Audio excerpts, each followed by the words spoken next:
Al distanciamiento social, nosotros proponemos acercamiento radial.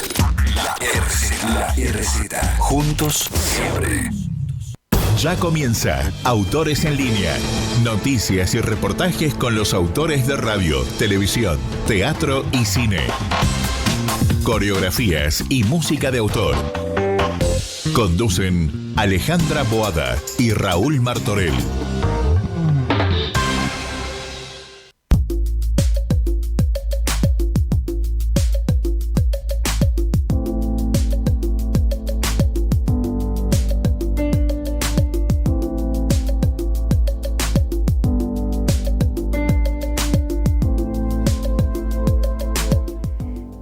Buenas tardes. Hola Raúl, ¿cómo estás? Muy bien, feliz de otro Autores en Línea, Alejandra, acá. Vamos a saludar a todos los oyentes que nos siguen cada semana y a todos los autores que cada semana nos dan la nota y andan por ahí siempre comentándonos, invitándonos al teatro, recomendándonos ver películas. Mucho, sí, de todos lados, de todos los países, del exterior también y los países limítrofes y también del interior, ¿no es cierto? Desde Ushuaia a Jujuy. Y bueno, se han comunicado, nos han mandado saludos muchos autores de La Rioja. Vos sabés que yo no tenía mucho contacto con La Rioja, así que le mandamos un saludo enorme. Sí, un saludo. Porque ven el programa por YouTube y también por www.larz.com.ar. Bueno, yo voy a ir a La Rioja este fin de semana, voy a estar por ahí, así vas que a estar paseando. Sí, bueno. Voy a ver ahí si me cruzo con algún autor. Sí, seguramente que te vas a cruzar con algún autor. ¿Qué te iba a decir? Bueno, y además decirles que se pueden, todos los programas que no me acuerdo yo, la cantidad de programas los llevas vos. ¿Cuánto vamos? 174. 174 con que va a ser el 175, pero no tienen desde el primero al 175 en www.argentores.org.ar. Así que pueden entrar a la página de Argentores y todo lo que tengan dudas o quieran saber con respecto a los autores, van cliqueando, es muy fácil, teatro, televisión, cine, radio, nuevas tecnologías, música de autor y coreografías. Así que tienen todo ahí, todo lo que quieran saber, y además tienen un link que apretan y enseguida los van contactando y pueden hacer preguntas y todo ese tipo de cosas. Así que un WhatsApp. Así sí. Los invitamos a que visiten la página de Argentores, www.argentores.org.ar. Te voy a dar alguna noticia de Argentores. Argentores y RTA realizarán un ciclo de radioteatro sobre hechos históricos. Vos sabés, me gustó muchísimo esto. Está bueno. Sí, Argentores acaba de firmar el contrato con Radio y Televisión Argentina, RTA, para realizar 8 radioteatros de temática histórica para Radio Nacional con la firma del presidente Argentores, el señor Miguel Ángel Diani, que es nuestro presidente, y la presidenta de RTA, Rosario Lufrano. Se rubricó el acuerdo para la realización de este ciclo que se estrenará en Radio Nacional. La primera de las obras se llama, que va a ser de 1 hora de duración, cada uno será Bar Ada, de Jorge Leyes, inspirada en la Guerra de Malvinas. Repito, Bar Ada, de Jorge Leyes, inspirada en la Guerra de Malvinas. Y le seguirá un día de junio de 1955 sobre el bombardeo de Plaza de Mayo de Roberto Tito Cosa.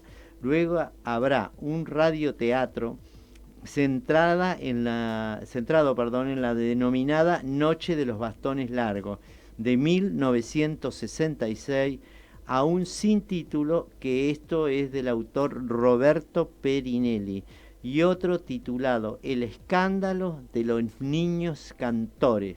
Repito, El escándalo de los niños cantores, sobre un caso de corrupción dentro de la Lotería Nacional en 1942, de María Di Benedetto, María Di Benedetto, esta autora, María de las Mercedes, María ¿no? de las Mercedes Di Benedetto, que la hemos tenido igual que a Tito Sí, Cosa, ¿no? una genia. Sí, Roberto Tito Cosa, coordinador de la Comisión de Cultura de nuestra entidad y promotor de esta iniciativa, aseguró que se trata de un intento de Argentores de recuperar un género que es un fenómeno cultural muy instalado en nuestro país desde el siglo pasado, pero también está pensado en función de más de 1 millón de personas con dificultades visuales que viven en Argentina y que podrán disfrutar de estos radioteatros.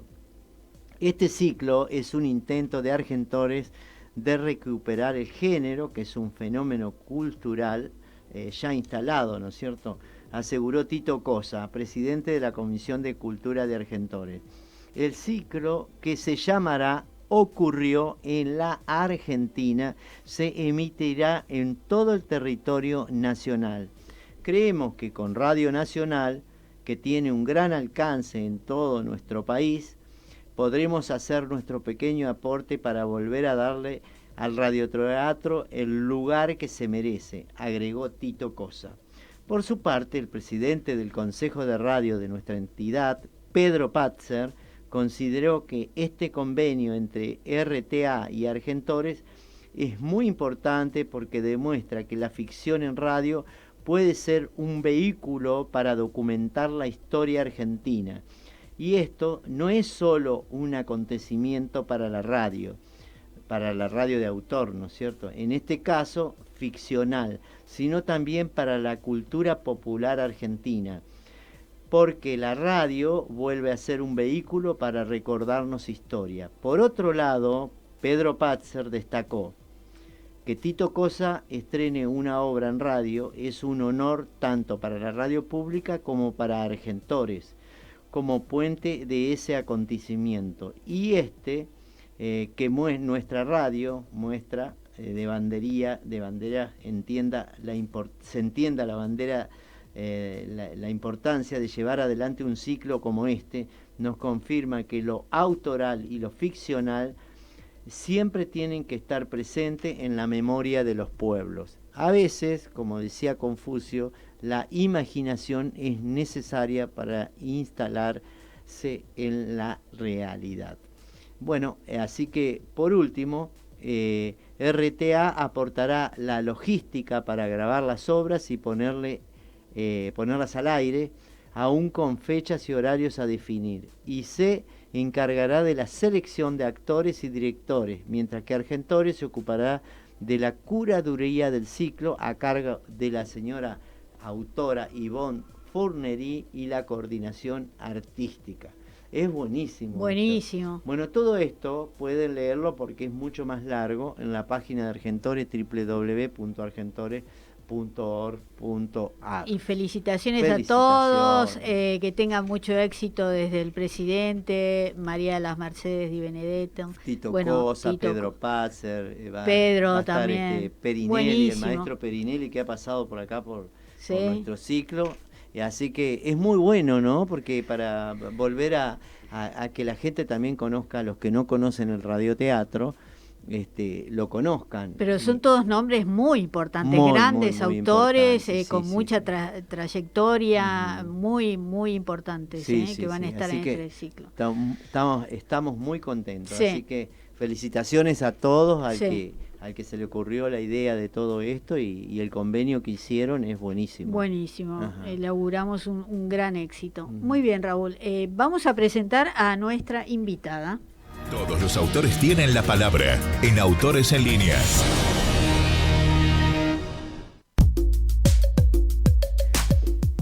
Muy bien, y le damos la bienvenida a Gisela Benenzón, que Gisela es guionista, directora graduada en Artes Combinadas en la Universidad de Buenos Aires, cursó estudios cinematográficos y televisivos con José Martínez Suárez, con Mauricio Cartún, con Mark Axelrod. Para Netflix escribió la serie Apache, la vida de Carlos Tevez, junto a Adrián Caetano. escribió las 3 temporadas de la serie juvenil Go. Bueno, fue guionista de ficción para Polka, para Televisa, para la televisión azteca. Estuvo en los proyectos como Amador, Divina, Lobo, Los Únicos, Sos mi vida, bueno, un montón. Además, escribió y dirigió las series de ficción cortas, Soy Under, en Red, y el cortometraje Trato, que fue ganador del concurso Historias Breves del Inca, entre otras cosas, ¿no? Hola Gisela, ¿cómo estás? Hola, ¿cómo están? Muy bien, ¿y vos? Bien, todo bien, gracias. Hola Gisela, Raúl Martorell te saluda. ¿Cómo estás? ¿Qué tal? Todo bien, gracias. Bueno, gracias por estar ahí, Gisela. Mira, lo último que estaba leyendo acá es que habías estado, que ganaste el concurso Historias Breves del Inca, y quería preguntarte cómo ves todo lo que está pasando con el Inca ahora. Empiezo suave, ¿no? Con la pregunta. No, sí. Y no se puede ver de otra manera que tristísimo. Sí. La verdad, es como... O sea, espero que no suceda, pero algo que todo lo que tiene que ver con el cine independiente y con la cultura en general, con el hecho de hacer cultura, más allá de responder a medios privados, va a ser muy complicado, o sea, va a ser imposible.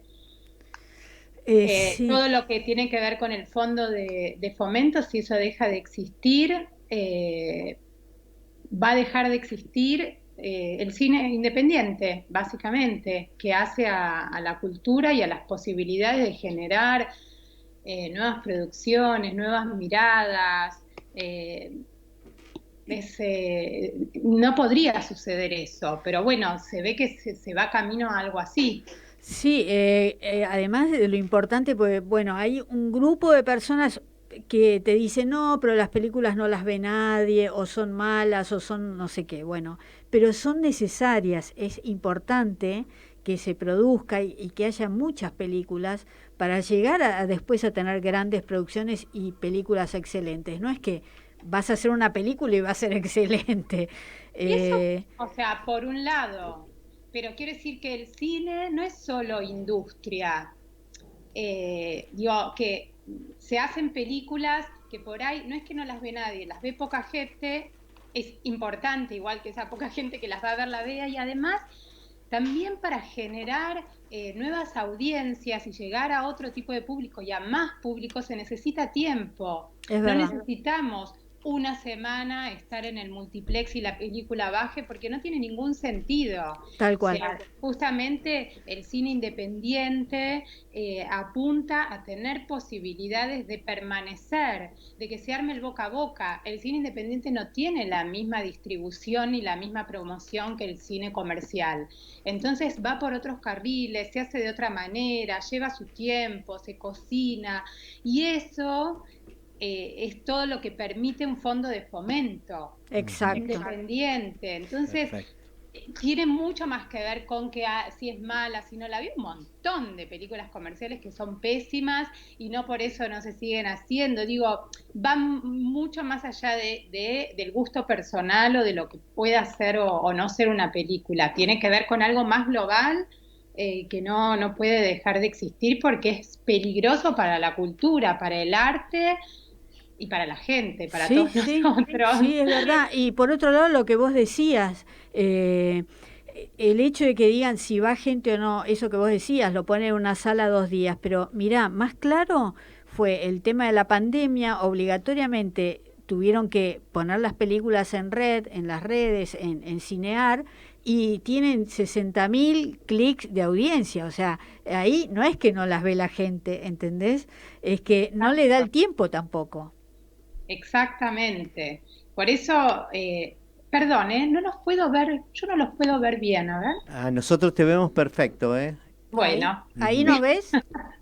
Sí. ¿Ahí nos ves? Sí. Ahora. Bueno. Ok. Me hago lío con esto. Pero sí, bueno, esperemos que se resuelva. Bueno, en principio ya lo alejaron del cargo a Puenzo y todavía no sé quién va a estar, creo que ahora quedó la persona que estaba como vicepresidenta, pero bueno, ojalá lo resuelvan porque dicen que en diciembre se quedaban sin el subsidio. A fin de año. Pero bueno, también me gustaría ojalá alguien explique cómo se financia, porque también ahí hay mucho lío, ni siquiera yo sé exactamente cómo es la financiación, cómo se sustenta, habría que explicarlo mejor para que la gente lo entienda y no se pongan de un lugar o del otro, ¿no? Claro, exactamente. Hay algo, bueno, que es más urgente, que es esto, que no se acabe, y después está bueno empezar también a hacer políticas como de abrir un poco y de poder entender. Estas crisis también dan lugar a esa posibilidad, a que aparezcan cuestionamientos, pero digo, terminarse no se puede terminar. Sí me parece que está bueno lo que decís de empezar a tener como más transparencia, más claridad, más difusión con respecto a cómo es el funcionamiento del Inca y sus fomentos y bueno.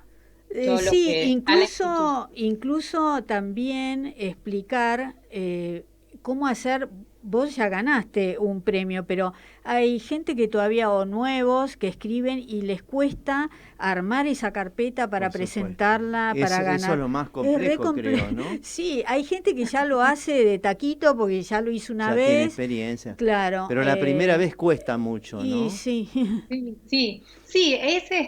es un trabajo que hay que ponerle mucho esfuerzo, hacer una carpeta. Yo creo que no hay una sola manera. Por ejemplo, en historias breves hay un instructivo, bueno, hay cosas muy concretas que te piden para armar esa carpeta, y después me parece que tiene mucho que ver con que uno pueda transmitir de la mejor manera cómo es esa película, ese cortometraje, ese proyecto. O sea, hay un montón de elementos, desde una sinopsis, desde referencias, el guión, declaración del director, del guionista, un montón de cosas que uno puede ir agregando a esa carpeta para que la gente que evalúa y que decide pueda ver ese cortometraje, como uno se lo imaginó. Claro. Entonces, como no perder de vista ese objetivo último, que es que vean el corto que me gustaría hacer, y ojalá que coincidamos y lo elijan. Ahora, y una vez que te dan, porque además tenés que armar el presupuesto de lo que calculás que va a salir, los costos, ¿no?, de producción. Si lo ganás y te dan el dinero ese, ¿después lo tenés que devolver o no? No. Historias breves es un subsidio, digamos, es un premio, y eso es lo que tiene de genial. Sí. Porque otra cosa es un crédito. Claro. Y hay créditos para óperas primas, pero está bueno que lo explique para los que están comenzando, ¿no? Sí. Por eso te preguntamos, porque muchísima gente que se está iniciando en esto y ve todo lo que ha sucedido. Sí, de todas maneras, no estaba pensado hablar de este tema, pobre. Le invitamos para hablar de la autoría, pero como pasó esto ayer, no quería pasarlo de largo. No, pero ella es una ganadora, puede contarnos cómo se hace una carpeta, ahí lo explicó muy bien. Sí, y después también lo de Soy Under, siempre está bueno tener en mente cómo podés transmitir de la mejor manera ese corto o esa serie, lo que sea que estés presentando que querés hacer, y siempre cumplir con los requisitos que son obligatorios. Claro. Un logline, yo muchas veces, aparte, si vos entras en internet, por ahí ponés logline, y hay distintas opiniones sobre lo que es un logline. Algunos son dos renglones, otros 5, otros, pero entonces es como ir descubriendo un poco de qué es un tratamiento, cuánto tiene que durar, cómo se escribe un guión técnico, o sea, informarse lo mejor que uno puede acerca de eso, esos elementos esenciales, y después agregarle todo lo creativo y lo artístico que uno le puede poner a ese proyecto para destacarlo también, ¿no? Para decir, bueno, ¿por qué es importante o por qué es interesante o por qué está bueno que elijan mi proyecto? ¿Qué tiene de diferente? ¿Qué puedo aportar? ¿Cuál es su originalidad? Entonces, como tratar de destacar esas cosas que uno cree que tiene su proyecto, ¿no? Va un poco por ahí. Está buenísimo. Bueno. Ahora te van a consultar todo. Claro, no, pero lo explicás muy bien y muy entendible. Yo que no hago eso te entendí. Me da ganas de escribir un guión. Así que muchas gracias, porque hay mucha gente escribiendo. Dice, preguntale cómo se hace para llegar la primera vez. Ahora, Gisela, vos también escribiste, o sea, para cine. para televisión, también para teatro. Sí. Y lo que quiero saber es, cuando vos te sentás a escribir, ¿ya sabés para qué rubro es? O sea, ¿cómo decís, bueno, hoy voy a escribir cine, hoy teatro? ¿Cómo lo resolvés eso?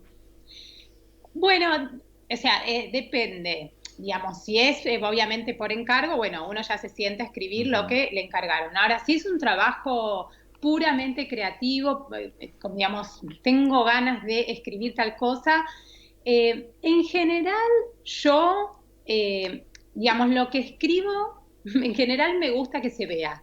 Entonces, por ejemplo, siempre intento escribir para, por ejemplo, escribí obritas para microteatro, ¿no? Entonces me fijo a ver cuál es la convocatoria. Miro mucho las convocatorias, entonces eso también es una manera, una especie de disparador. Claro. Microteatro, por ejemplo, tiene temáticas por mes.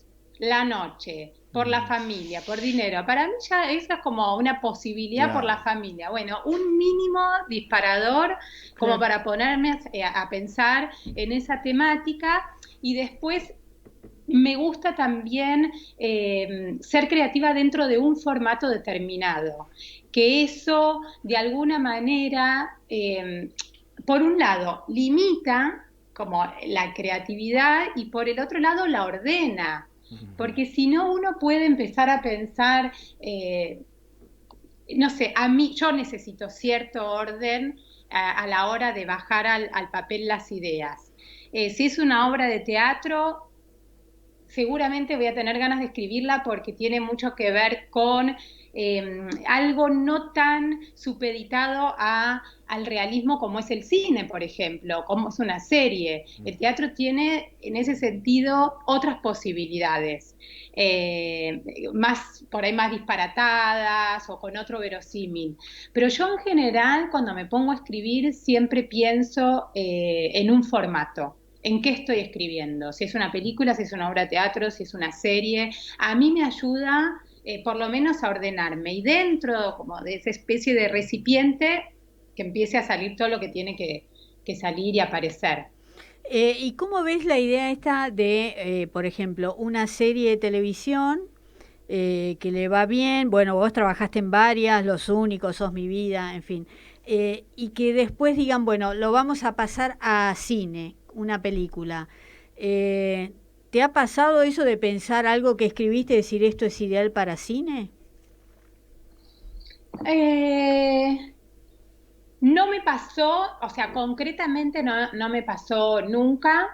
Ahora justamente estoy escribiendo una película que salió de una premisa teatral, pero de lo que quedó de la obra de teatro es simplemente una premisa. Que bueno, que no es poco, ¿no? Pero no me pasó de cambiar como de formato. Sí. O no sé, yo por ejemplo, narrativa, novela, eso no escribí nunca, cuentos sí, no me animo, pero nunca me pasó de que de un formato teatral se haya transformado en cine o en serie, ¿no? Claro, por ejemplo, ahora creo que Los Simuladores, que fue un éxito, lo están haciendo en cine, sí, ¿no? Claro, pero no es algo de más que suele pasar muy comúnmente, no es algo. Sí, obviamente, un caso de la literatura al cine, y sí. Pero ahí sí hay que hacer una adaptación y eso. ¿Cómo fue tu trato, tu relación con Netflix cuando tuviste que hacer, bueno, junto a Adrián Caetano, Apache, la vida de Carlos Tevez? Yo, Apache, estuvo buenísimo, la verdad que estuvo buenísimo el proceso, con Marcos Osorio también lo escribimos. Sí. Y yo entré en Apache a escribir en el capítulo 5, escribí 5, 6, 7 y 8. Entonces, entré en un momento en donde ya el rodaje estaba iniciado, así que, digamos, era un poco como solíamos trabajar por ahí en Polka, que escribíamos algunos capítulos y en un momento que empezaba el rodaje, la grabación de la novela, y ahí ya nos teníamos que apurar, ir un poco contrarreloj. Pasó un poco parecido acá en Apache. lo que me pasó a mí concretamente es que cuando entré tuve que hacer todo ese proceso de enterarme más profundamente de su vida y al día siguiente ponerme a escribir. ¿Carlos Tevez participaba, opinaba en el guión? Porque él era productor también, ¿no? Claro, pero él... yo en ese proceso, por eso tuve que investigar sola, viendo algunas grabaciones, porque él a los productores y a Adrián le contó al principio, así tenía unas hojas grandes, iba contando un poco su vida, cómo era su composición familiar, de dónde venía. Yo ese proceso lamentablemente me lo perdí, lo tuve que ver después en grabaciones. Y él... Hubo muchas cosas que dejó en claro, no estaba atrás de cada guión ya porque era muy difícil, aparte los guiones, no es que hay una versión, van, vienen de los productores, de la plataforma, o sea, entonces no estaba atrás, pero sí había dejado en claro algunas cosas como muy concretas de, bueno, de su vida. No es fácil contar la vida de una persona cuando esa persona está. Claro. Sí, entonces, pero en ese sentido fue claro y después dejó como mucha libertad. Sí, pero bueno, fue muy exitosa, la verdad, exitosa, sí. Está muy bien filmada. Bueno, Adrián Caetano es un genio, genial, ¿no? Es genial. Sí. Y la verdad que escribir los guiones con él fue un aprendizaje enorme porque en general yo trabajo con un equipo de guionistas o sola. Sí. Pero trabajar con un guionista, un director, que además es guionista como Adrián, hay algo que te pide a vos como guionista pensar también desde la puesta en escena. Claro. Escribirlo ya. Entonces es enorme ese aprendizaje, porque si bien como guionistas igual escribimos siempre mirando la película, cuando yo escribo estoy como de alguna manera bajando esas imágenes que tengo, pero Adrián hacía mucho hincapié en la puesta en escena, entonces yo ya pensaba desde ese lugar, ¿cómo arranca la escena? No viene Tevez caminando, no sé, hablar de la luz, de que si hay 2 o 3 pibes ahí, armarla. Claro, lo resolvés, digamos, le resolvés al director un montón de cosas haciendo eso. Claro, al menos como propuesta, después seguramente él en el set lo tomará o no, pero se construye de otra manera la escena. Pero es un gran ejercicio, ¿o no? Y es un ejercicio hermoso aparte, y él hacía muchas indicaciones sobre eso que a mí fue un aprendizaje grande, la verdad, y a partir de ahí es como que siempre lo empiezo a pensar desde ese lugar, cada vez que... Y cuando vos empezaste, que ya estaba armado todo, ya estaba un poco la escenografía, los lugares, ya estaban puestos. Todo, y aparte... Y eso te ayuda, ¿no? Sí, un montón. Eso ayuda un montón, después fui al rodaje, cambia todo, porque uno como guionista se hace una imagen, pero realmente verlo y también un poco, bueno, vi grabaciones, entonces un poco escuchar cómo hablan los personajes, porque cuando vos dialogás, estás escuchándolos también, y una cosa es escuchar la realidad, cómo hablan esos actores interpretando a ese personaje, y otra cosa es, bueno, una imaginación, una idea que vos tenés de cómo hablan. Entonces, por ejemplo, lo bueno que tenía cuando trabajábamos en Polka, primero cuando se construían los decorados íbamos a ver los decorados y después cuando la novela ya salía al aire, la tira,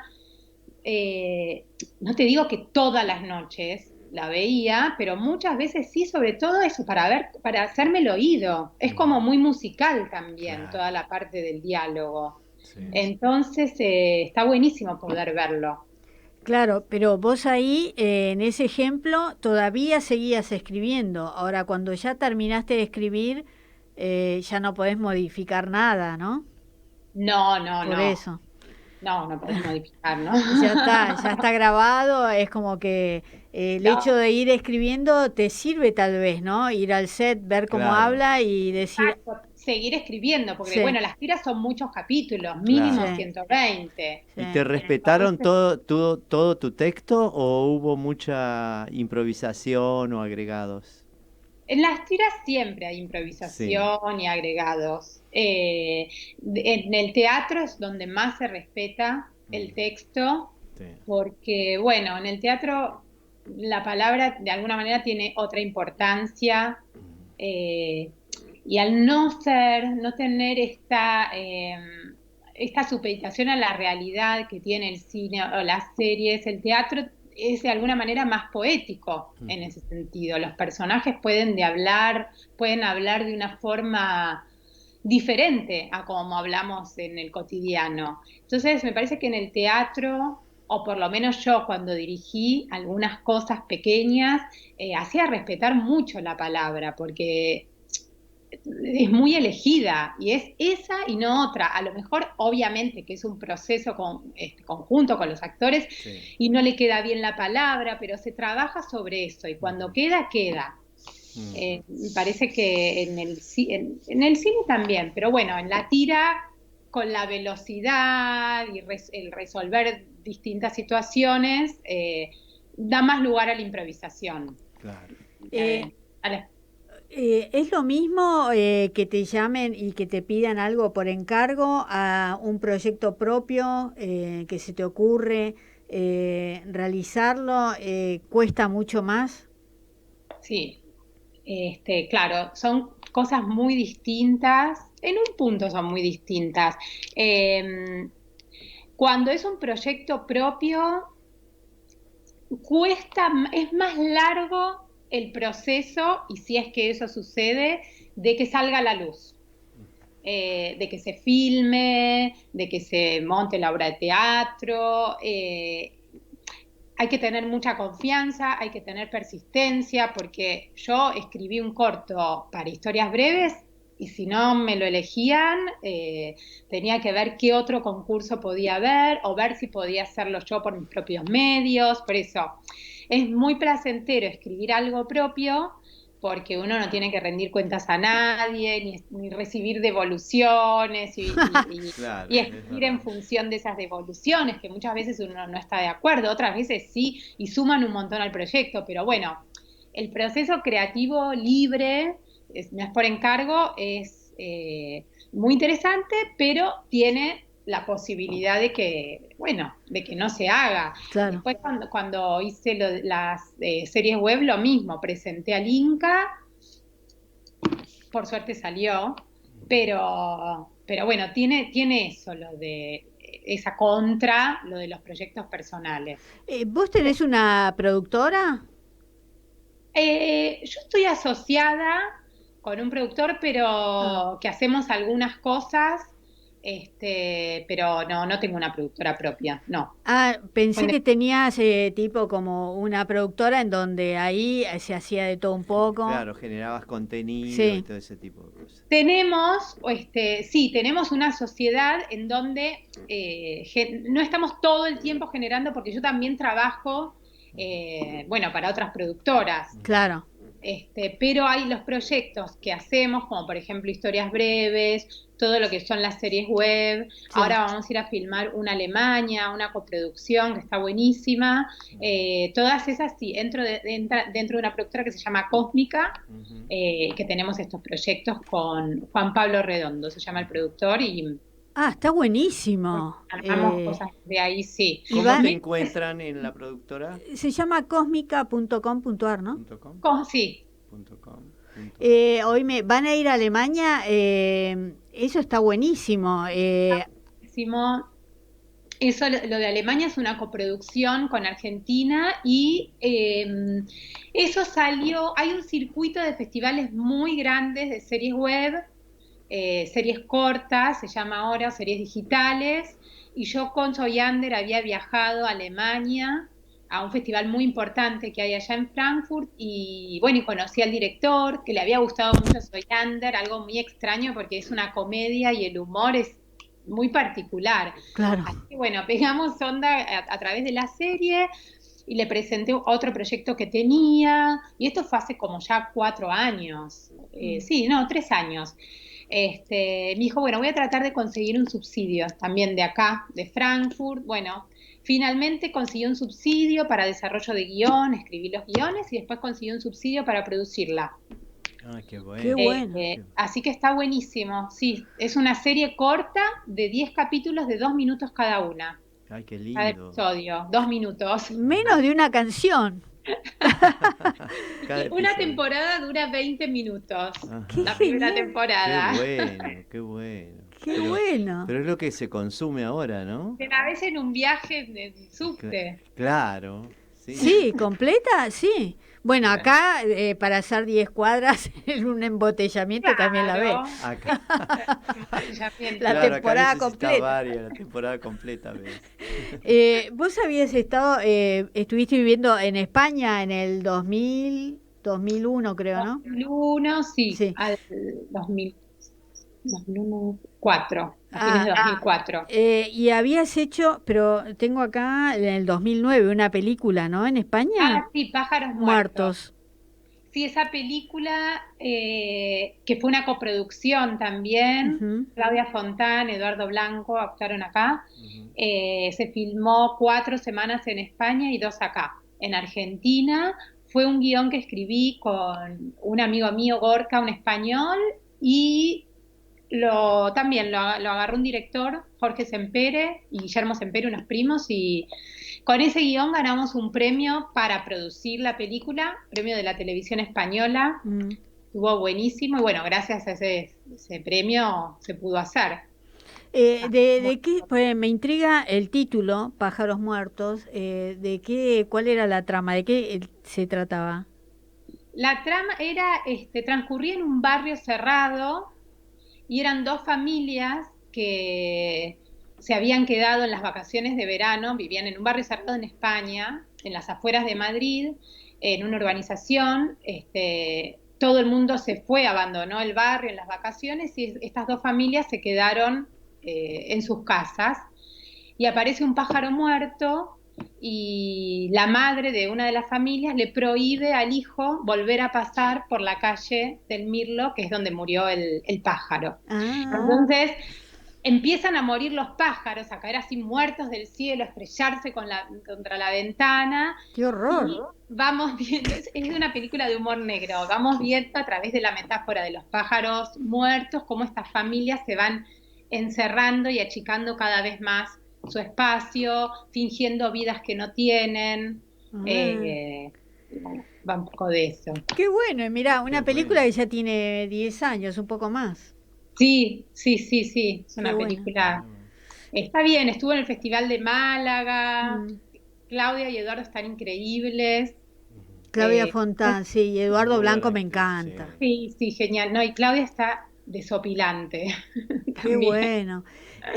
Qué buena la experiencia esa, ¿no? De poder compartir, por eso hablaba de lo de España, porque comentabas lo de Alemania, ese ida y vuelta. También trabajaste para la televisión azteca, ¿no? En México. Sí, en México también trabajé. Ese trabajo lo hice, viajé a México por un proyecto de Polka que finalmente no se hizo, un telefilm, era en su momento, y conocí a una productora ahí de televisión azteca y empecé a trabajar para ellos desde acá. Y estuvo buenísima esa experiencia. Un programa aparte de toda la vida que ellos hacían, que es lo que callamos las mujeres, que era un programa que tenía mucho rating y era un programa de servicio social, porque tomaban historias de la vida real de mujeres que llamaban a la producción y contaban algo que les había pasado, y después nosotros como autores, distintos autores, éramos varios, ficcionalizábamos ese hecho de la vida real. Lo que habían contado. Claro, lo que habían contado, y de alguna manera se daba como una solución desde la ficción a ese conflicto. ¡Qué bueno! Y la producción quedaba abierta, había servicio de todo, sí, servicio social para las mujeres. Estaba buenísimo. Bueno. Y después La vida es una canción, que era una ficción cada capítulo a partir de una canción, un bolero, una canción así como muy popular. La verdad, súper todo lo que has hecho, muy variado, me gusta esa variedad, ¿no? Esa plasticidad. En muchos países, ¿no? Sí. Ay, sí, me encanta trabajar para afuera. En México conocí un montón. O sea que haces intercambio con otros autores de esos países también, ¿no? Con respecto a conocerse e intercambiar ideas. Sí. Bueno, viste que el trabajo del autor en un punto es muy solitario también, porque... digamos, nos conocemos, pero después en algún momento, a menos que trabajemos en dupla o de a 3, cada uno trabaja muy solitariamente. Eso es lo que tiene el trabajo del guionista. Después ponemos en común, pero lo que sí en México aprendí mucho, ellos tienen reglas muy estrictas también en la televisión de lo que se puede escribir y de lo que no se puede escribir. Sobre todo en programas populares. Sí. Son una sociedad como de alguna manera muy tradicional y la televisión es como que de alguna manera también educa. Según sus propios valores, ¿no? Claro, sí. Entonces, por ejemplo, me acuerdo que la madre no podía suicidarse, aunque haya sido real, la madre no se suicida, le pasa algo, pero no toma ella la decisión de matarse, por ejemplo, ¿no? Había que transmitir esa imagen de una madre. No se quita la vida. Entonces, había muchas cosas con respecto a eso que no podíamos escribir. Y hubo muchas idas y vueltas y correcciones. Nosotros no estamos acostumbrados acá. No, nosotros somos más abiertos. Mucho más. Más libres, sí. Podía hablar de casi todo. Pues sí, porque son diferentes. Y con respecto al idioma o a los modismos, ahí también tuviste que aprender un poco algunas palabras, ¿no? Sí, pero escribíamos en neutro y ellos ahí tienen traductores. Digamos, del neutro a algo más de la cotidianidad del lenguaje de allá. Es muy difícil. Es difícil trabajar en televisión en otros países justamente por eso. A mí en Madrid me costaba un montón, porque por más de que llevaba ahí viviendo 3 años, y yo sentía que podía hablar, si quería, como una española, o que conocía los modismos y las formas, pero no. Nunca uno llega a esto. Siempre te tienen que traducir. Claro, sí, porque además van agregando cosas o cambiando, bueno, como lo hacemos acá, ¿no? Sí, claro. Sí. Se actualiza todo el tiempo el lenguaje. Sí. ¿Te gustaría dirigir tu propia película, un guión, hacer cine y dirigirlo? A mí me gusta escribir.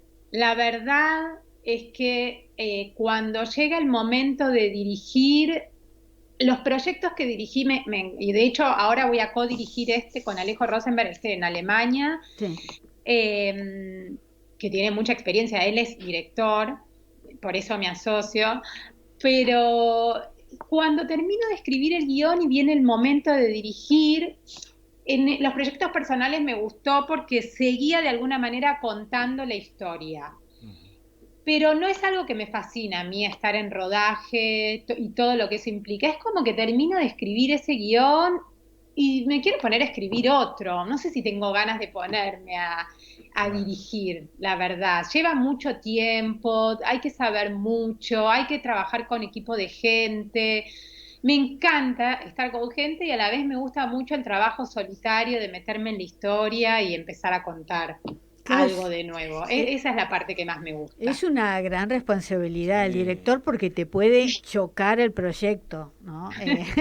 Bueno, eso es un tema también, pero como guionista uno tiene que saber que el guión es un paso, digamos, no es un material cerrado y acabado, es parte de un proceso, entonces podés tener mucha suerte y que te toque un director con el que puedas hablar y uno se puede entender, o podés querer matarte. Hay algunos directores que no quieren ver a los guionistas, ¿viste? Exactamente. Yo conozco un poco. Sí, no, dicen, otros... no, el guionista que venga, la saludamos y que se vaya. Claro. No, bueno, otros mejoran algún pasaje, algún momento. Quiero el guionista acá, viste, lo pide. Exactamente. Sí, hubo un guionista acá que nos comentó que había estado como, no sé, 5 días para resolver una escena, para buscar la palabra justa, algo que lo sentía mucho en su alma, en su espíritu, y que justo esa parte se la sacaron. Claro.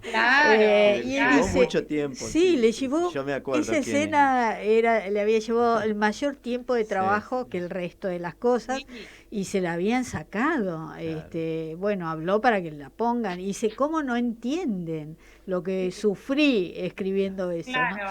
No, después cuando ves la película decís, cómo me hubiese gustado dirigirla.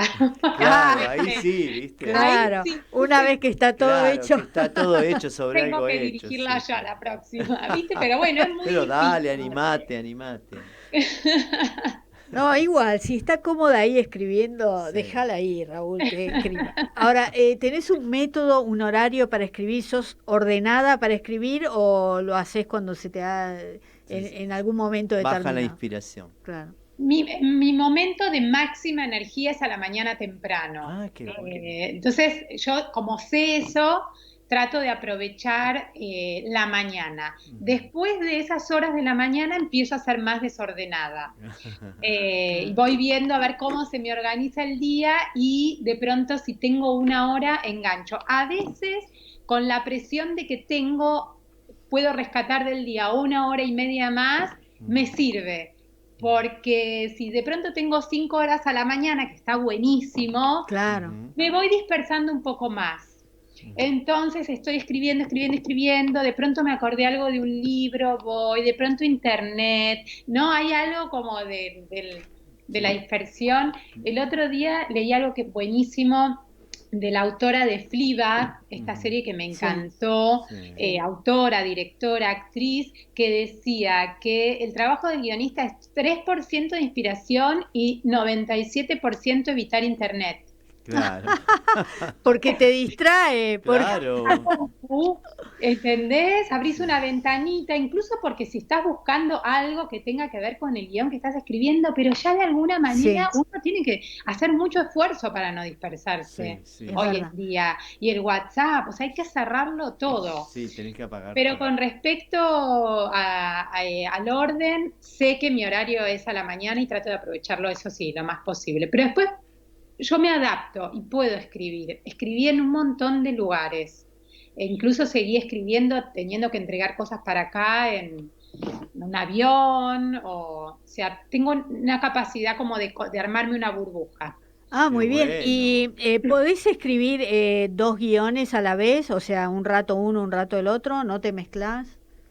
No, por suerte no mezclo. Y suelo hacer eso. Suelo estar escribiendo al mismo tiempo cosas distintas.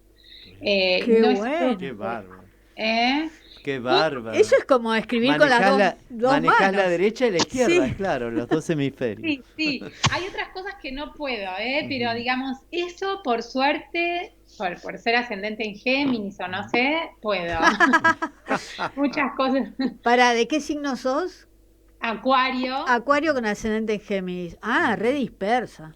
Claro, ¿viste? Tengo mucho aire, o sea, es dispersa y al mismo tiempo puedo meterme por ahí en historias y en mundos distintos al mismo tiempo. Escribo un rato a la mañana algo y a la tarde cambio el chip y me pongo en la otra historia. Mirá que a veces escribo cosas bien distintas, una comedia romántica disparatada y una serie sobre la vida del hijo de Pablo Escobar. O sea, claro. Del narco... ¿Qué género te gusta más? Hiciste algo de thriller también, ¿no? Sí. A mí me gusta la comedia. La comedia. Lo que más me divierte, bueno. Claro. Pero lo que más me gusta, me sale. El drama también. El thriller me gusta, pero me es más difícil. Digamos, todo lo que es, thriller, policial, western, así esos géneros, terror, me cuesta un montón, me cuesta más. Lo puedo hacer y me resulta un desafío y me gusta y lo hice. Pero me sale fácil la comedia, me divierto y se me disparan muchas ideas. Y cuando escribís, ¿vos pensás en el público? ¿Pensás no sé, esto es más para los jóvenes o para una persona mayor? ¿Pensás un poco en eso, en el público? Un poco sí. No tengo todo el tiempo así en la cabeza, pero ya el formato determina un poco el público. Claro. Por ejemplo, incluso dentro del mundo series, si es una serie más estándar de 50 minutos o si es una serie corta, web de 10 minutos. Yo ya sé que las series cortas va destinada al público millennial, por ejemplo. Esta de 2 minutos, incluso más joven aún, Entonces ya según el formato, si voy a escribir para microteatro, para el teatro off, uno ya se visualiza enseguida el público que puede llegar a ir a ver. Sí. Pero, por ejemplo, esta serie para Alemania, vos no conocés la sociedad alemana, los jóvenes, ¿te dan algunos datos, te dan indicaciones de cómo es? Hay algo que como esta nueva era de redes, porque aparte esta serie tiene que ver con una red social, con Instagram. Entonces, hay algo como que se homogeneizó un poco en ese sentido, hace bastante ya. Y cuando escribí el guión, mi interlocutor era el productor de allá, alemán. Ah, claro. Claro, entonces, la verdad es que no me dijo nada, pero yo siento que hay algo muy universal en este tipo de contenidos vinculados a la tecnología y a las redes, y cómo uno se vincula con esas redes, cómo se siente, qué muestra, qué sube a la red. Entonces, como estamos mirando todo el tiempo también cosas que tienen que ver que son de otros países también, está muy globalizado, ya no es algo tan específico, tan local. Por eso, como tiene que ver con esta temática, no tuve muchos problemas, o ninguno, te diría, en un punto. Claro, sí, es verdad, porque está totalmente globalizado. Yo soy uno de los que anda buscando por la red, mirando determinada cosa en diferentes países, me encanta, porque somos todos parecidos en algún punto, con diferentes idiomas. Sí, digamos, hay modas que se van haciendo, ya sea cocinar, otra después la moda de ir a comer, la moda de bailar, distintas cosas, de bailar, y van pasando, ¿no? TikTok tiene mucho también de los pases de baile y todo, y que los suben. Sí, vos por ejemplo, ya viajando uno ve que las grandes ciudades ya son todas muy parecidas, no hay algo que sea muy específico, no sé, desde los locales de ropa que son franquicias enormes que están instaladas en los mismos países, las cadenas de restaurantes, hay algo que satisface el gusto ya globalizado, ¿no? Sí. Yo lo que noté que Estados Unidos, por ejemplo, tengo 3 contactos de Estados Unidos que no usan el WhatsApp. No sé, o sea, muy poco lo usan más otra aplicación. Sí, pero no sé por qué no. Pero de distintas ciudades son, de Seattle, de otro, y es como que el WhatsApp no lo usan y acá se usa todo el tiempo. Sí, acá si no tenés WhatsApp no existís. Claro, no. No, nadie llama por teléfono, acá es todo mensaje. Sí. Tal cual. O audios, nadie te llama por teléfono. Sí, se perdió. Si llaman, es de Movistar que te ofrece una promo de no sé qué. Bueno, yo soy un llamador de teléfono que digo, quiero hablar con una persona humana, no sé, ese dicho lo agarré. Así. ¿Viste? Ah, sí, vos sos de llamar, es verdad. No, ya nos acostumbramos a una conversación, a un diálogo por audios de WhatsApp. Claro. Sí. Uno puede estar un montón de tiempo hablando con una persona, pero es audio a audio. Como si fuera el walkie-talkie antiguo. Como la gente no se acostumbró, hago ese chiste para tomarlo, que lo tomen con humor, ¿viste? Porque no sabía cómo dirigirme. Hay gente que no quiere hablar. No. Bueno, Gisela, se nos termina el tiempo. Me encantó haber hablado con vos.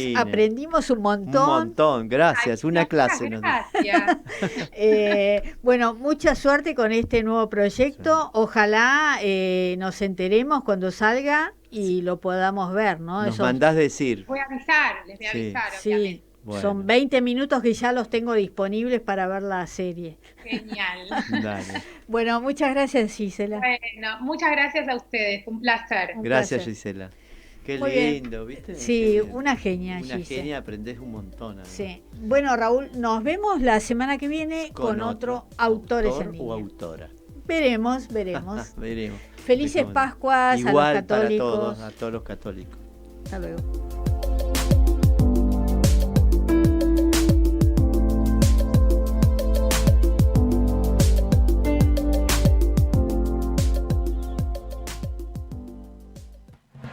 Esto fue Autores en Línea. Nos reencontramos el miércoles a partir de las 3 de la tarde.